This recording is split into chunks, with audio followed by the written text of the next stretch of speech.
अगं सायली, काय करतेस तू? स्वयंपाकाची तयारी झाली का नाही? आणि हॉलमध्ये फुलं सजवून ठेवलीत ना? मला सगळं कसं व्यवस्थित पाहिजे. पाहुणे आल्यावर मग धावपळ नको.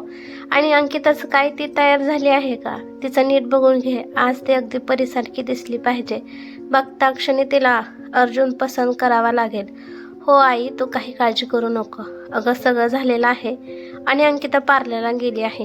ती येईलच इतक्यात. मग मी तिचं छान आवरून देईल. बघता क्षणीच आपल्या अंकिताला तो पसंत करेल. कारण आपल्या अंकिता आहेच इतकी हुशार आणि सुंदर.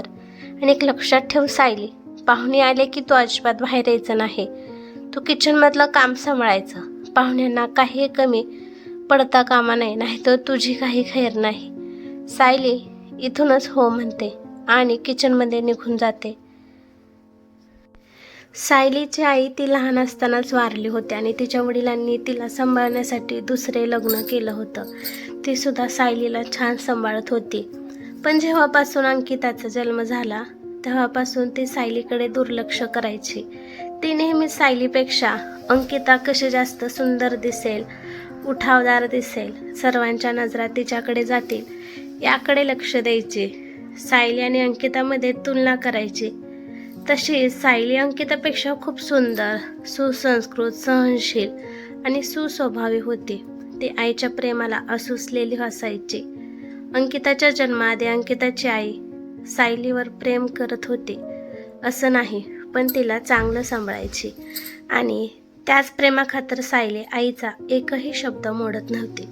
ती सांगेल ते काम करायची. अगदी घरामध्ये मोलकरीणसारखी राहायची. सायलीचं कॉलेजही तिने पूर्ण होऊ दिलं नाही. अंकिताला मात्र ती शिकू देत होती. सायली कधीच काही तक्रार करत नव्हती. आईचे निर्णय हसून मान्य करायची. कारण आता तिचे वडीलही या जगात नव्हते. आजही अंकिताच्या आईने तिला किचनमध्येच राहायला सांगितले. पाहुणे आल्यावर बाहेर येऊ नको म्हणून सांगितले. कारण अंकितापेक्षा सायली प्रत्येक गोष्टीत वरचढ आहे म्हणून तिला भीती वाटत होती की येणाऱ्या पाहुण्यांनी अंकिताला सोडून तिला पसंत केलं तर. अर्जुन खूप श्रीमंत होता, फॉरेन रिटर्न होता. तो इथे येऊन वडिलांचा बिझनेस सांभाळत होता. फारच कमी कालावधीत त्याने बिझनेसमध्ये आपला ठसा उमटवला होता. तो एक तरुण, हुशार, कर्तबगार असा बिझनेसमॅन होता. नुकताच त्याला बेस्ट बिझनेसमॅन ऑफ द इयरचा अवॉर्डसुद्धा मिळाला होता. त्यामुळे अर्जुनचं लग्न अंकिताशीच व्हावे असे तिला वाटत होतं. अर्जुन आणि त्याच्या घरच्यांनी अंकिताला पहिल्या नजरेत पसंत करावं अशी त्यांची इच्छा होती. अंकिता मात्र बिनधास्त होते, अजून अल्लडच होती. ती म्हणायची, आई अगं आधी ताईचं लग्न व्हायला पाहिजे. ती मोठी आहे ना माझ्यापेक्षा, तिचं लग्न आधी तू कर ना. माझं का करत आहेस? मी लहान आहे. तसे दोघी बहिणीचे बॉन्डिंग मात्र खूप छान होतं. सायली अंकिताची खूप काळजी घ्यायची. आता पाहुण्यांची वेळ झाली. अंकिताची आई आतुरतेने वाट पाहत असते. इतक्या दारासमोर गाडी उभी राहते. त्यातून निळा शर्ट आणि ब्लॅक पॅन्ट घातलेला, डोळ्यावर गॉगल, बलीन शेव केलेला, उंच गोरा पान अर्जुन बाहेर आला. त्याच्यासोबत त्याचे आई वडील होते.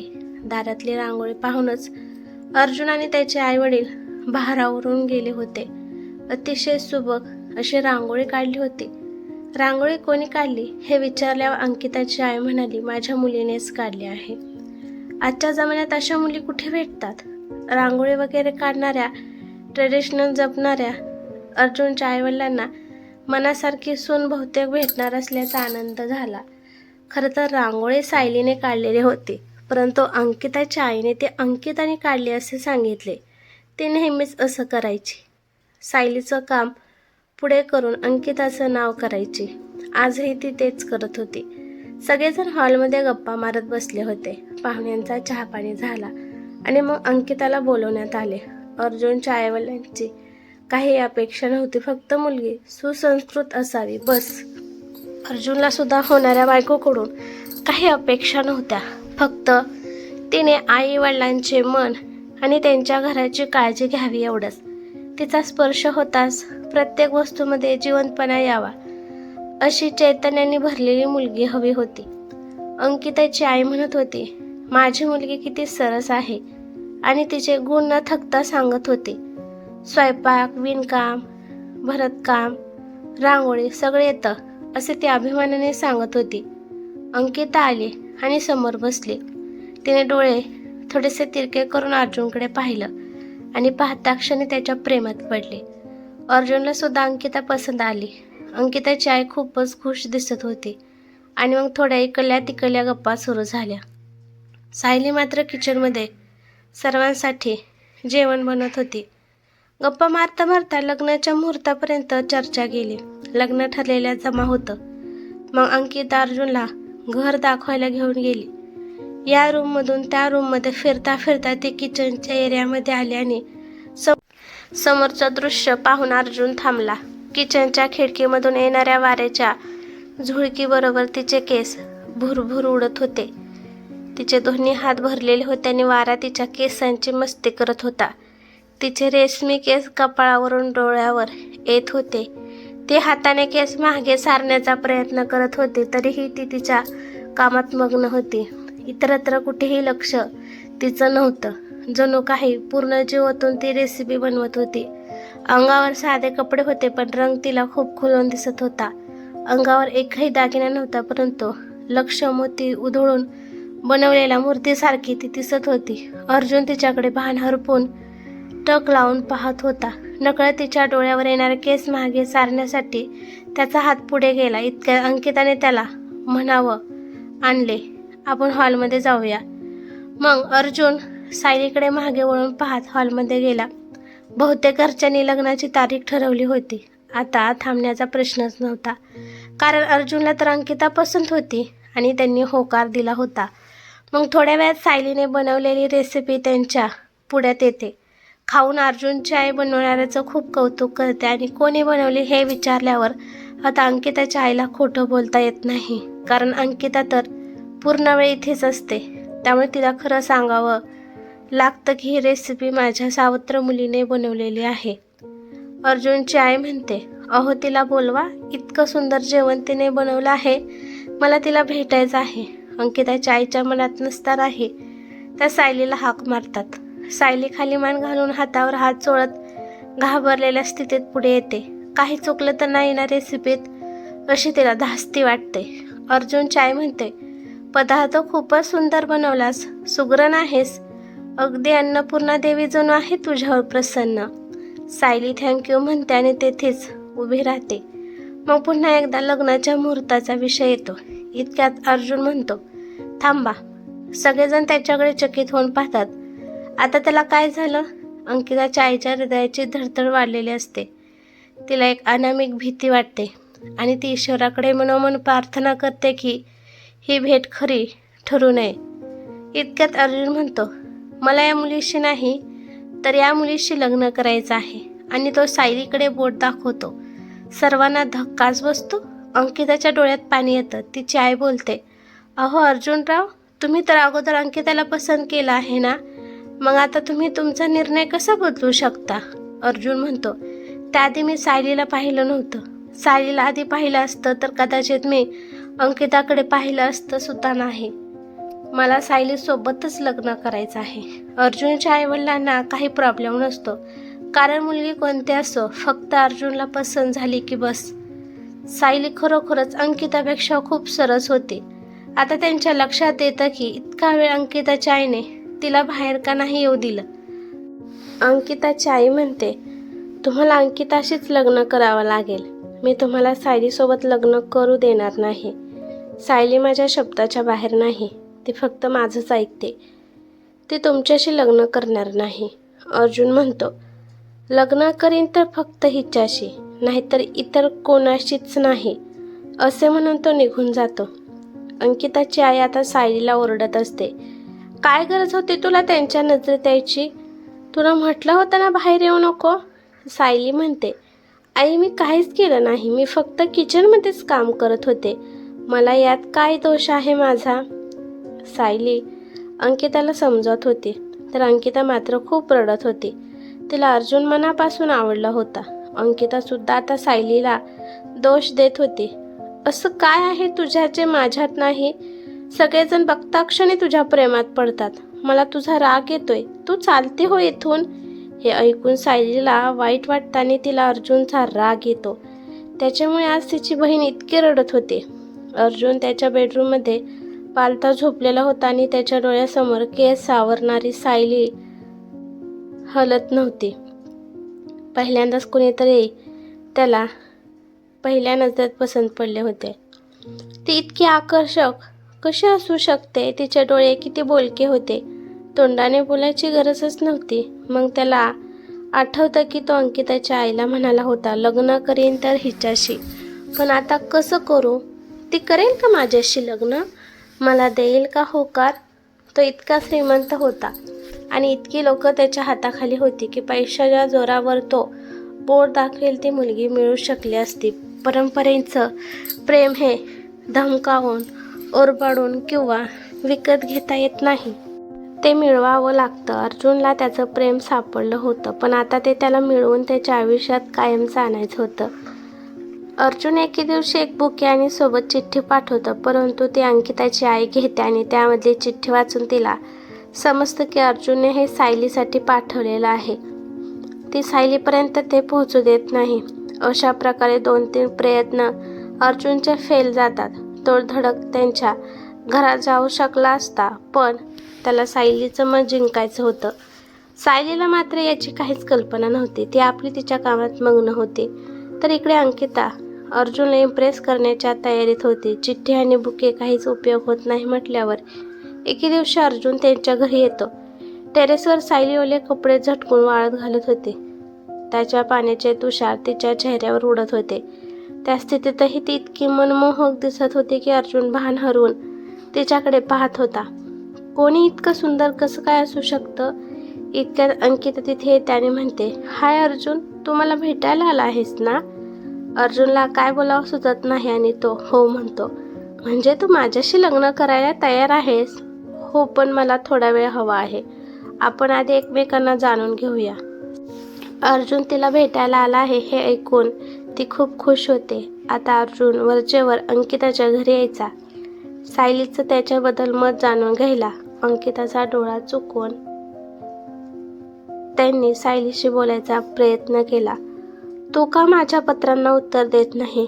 तेव्हा सायलीला कळतं की त्याने 2-3 वेळा पत्र पाठवले होते, पण ती काहीच बोलत नाही.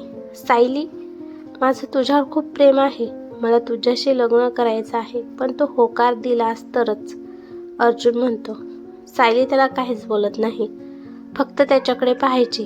तिच्या डोळ्यात पाहिले की तो हरवून जायचा. तिचे डोळे त्याला खूप काही सांगून जात होते. सायली फक्त एवढीच म्हणाली, तुम्ही माझ्या बहिणीच्या भावनांशी खेळू नका.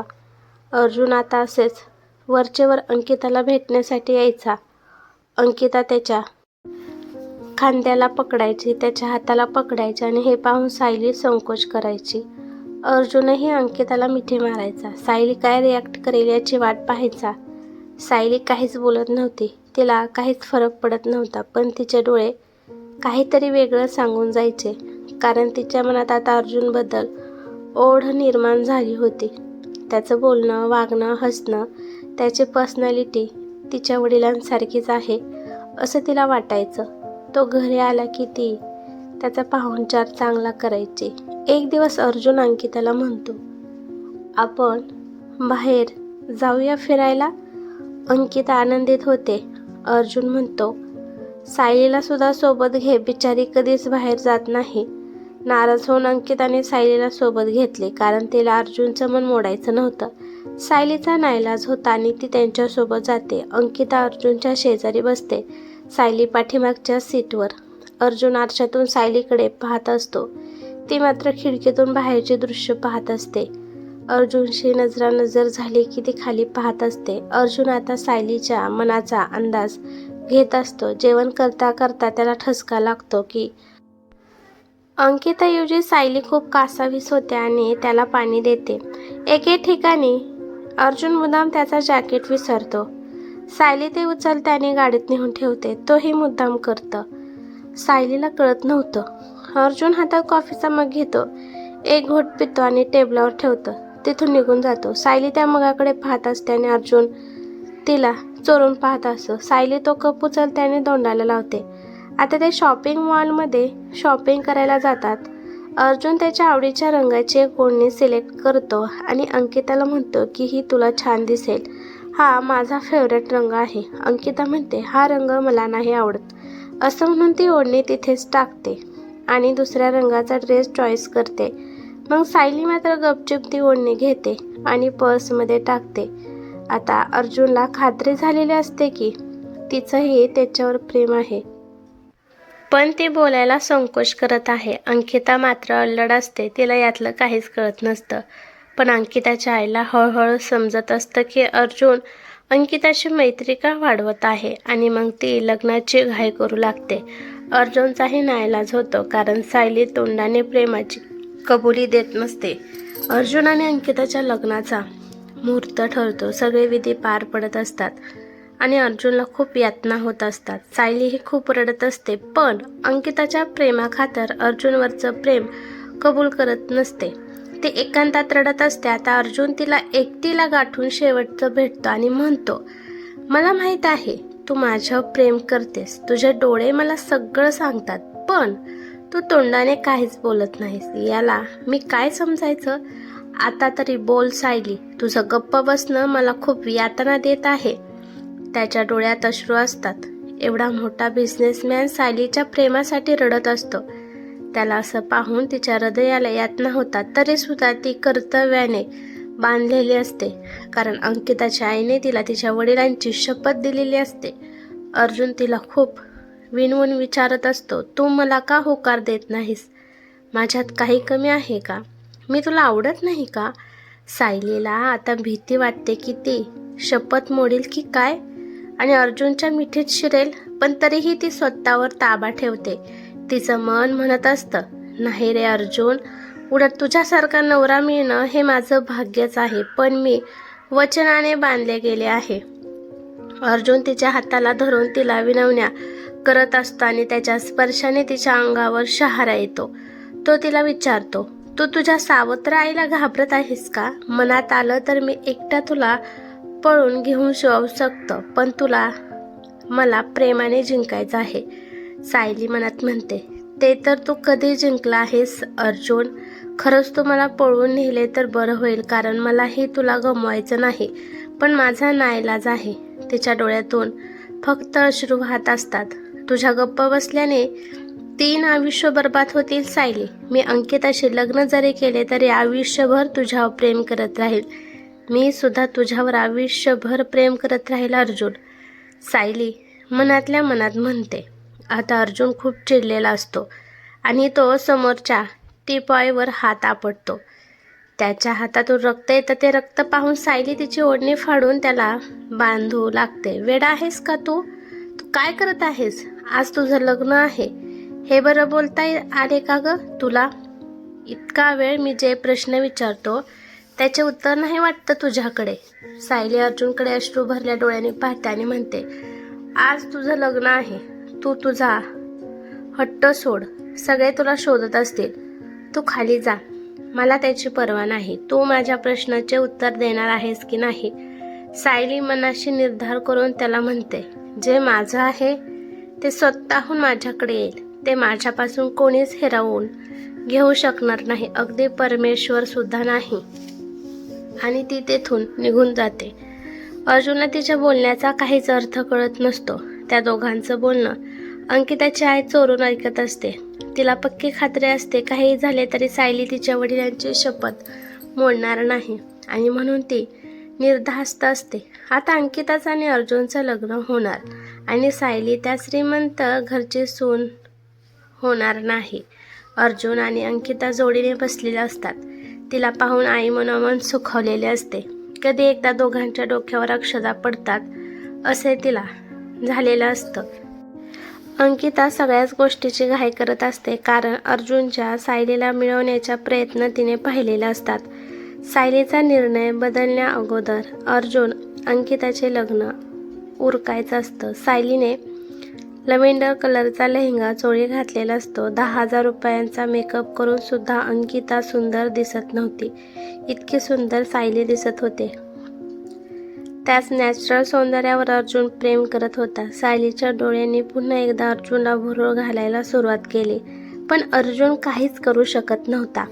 आता लग्नाचे मंत्र सुरू झाले. अर्जुनचं सर्व लक्ष मात्र सायलीकडेच असतं. तीही त्याच्याकडे अश्रू भरल्या डोळ्यांनी बघत असते. काय बोलत होते तिचे डोळे, त्याचा अर्जुनला अर्थ लावता येत नव्हता. त्याला फक्त तिच्या तोंडातून होकार ऐकायचा होता. शेवटची मंगलाष्टक सुरू असते आणि अर्जुनला सायलीचे शब्द आठवतात. जे माझं आहे ते स्वतःहून माझ्याकडे येईल. आता मात्र अर्जुन तिच्या डोळ्याची भाषा समजून जातो आणि त्याचं मन त्याला म्हणतं, मूर्खा, तू तिच्यावर प्रेम करत आहेस असं म्हणतोस आणि तिच्या मनात काय आहे हे तुला ओळखता येत नाही का? ती सुद्धा तुझ्यावर तर प्रेम करत आहे. तिचे डोळे बोलत आहेत. तुला तिने तोंडाने वेगळे सांगण्याची काय गरज आहे? प्रेमात शब्दाची गरज नसते. जोडीदाराने न बोलताच त्याच्या मनातलं ओळखता येणे यालाच खरं प्रेम म्हणतात. तिच्या नजरेत स्पष्ट होकार होता. तो दिसत असूनही का तू वाट पाहत आहेस? तिची काहीतरी मजबुरी असेल म्हणून ती शेवटपर्यंत बोललीच नाही, तर तू तिला असं जाऊ देणार आहेस का तुझ्या आयुष्यातून? नाही, अजिबात नाही. समोर एक ताट असतं, त्याच्यामध्ये कुंकू आणि मंगळसूत्र असतं.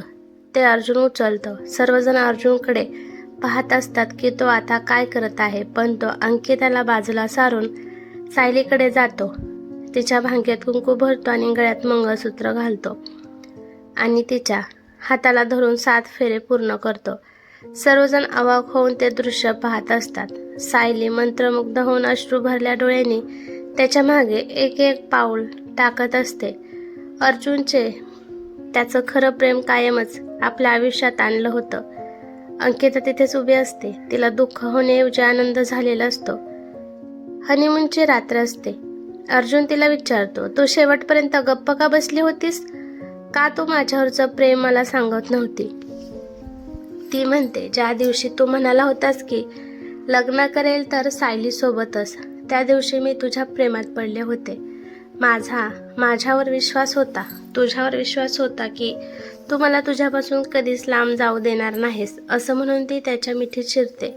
अर्जुन सायलीच्या डोळ्यात पुन्हा एकदा हरवून जातो आणि तिला खूप प्रेमाने मिठीत घेतो. ही कथा कशी वाटली ते मला कमेंट करून नक्की सांगा. धन्यवाद.